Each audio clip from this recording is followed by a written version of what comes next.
তো মুখ্যমন্ত্রী একটা সাক্ষাৎকার দিয়েছেন, ভালো, মুখ্যমন্ত্রী সাক্ষাৎকার দেবেন না কেন? গুলগাপ্পা অনেক বেড়েছেন এবং স্পষ্ট হয়ে গেছে যে আসলে গুলবাজ দি গ্রেট।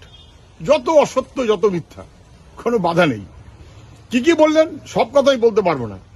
নাকি জ্যোতিবাবু ওনাকে বলেছিলেন যে সপ্তম বামফ্রন্ট উনি অপছন্দ করছেন, নাকি উনি এই বামফ্রন্টটা দেখতে চান না, নাকি জ্যোতিবাবু ওনাকে দারুণ স্নেহ করতেন, উনি গিয়ে প্রণাম করতেন এবং উনি দারুণভাবে শ্রদ্ধা করতেন জ্যোতিবাবুকে।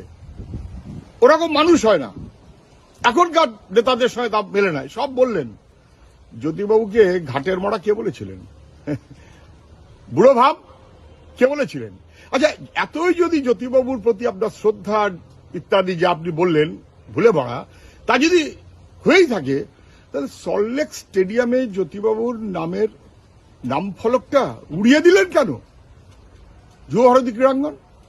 আচ্ছা বেশ, রাজারহাট টাউনশিপ নতুন একটা শহর গড়ে উঠল, নাম তার জ্যোতি বসু নগর।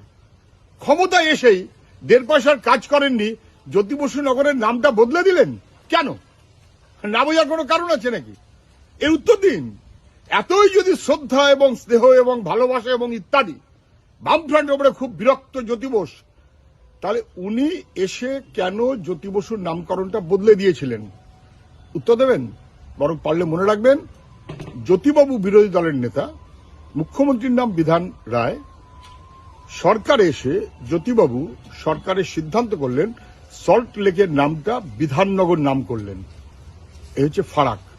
জ্যোতিবাবু স্টেটসম্যান, আর মমতা ব্যানার্জি আমি তার সঙ্গে তুলনা করার পক্ষপাতেই নই। দুর্ভাগ্য আমাদের। গুলবাজ দি গ্রেট।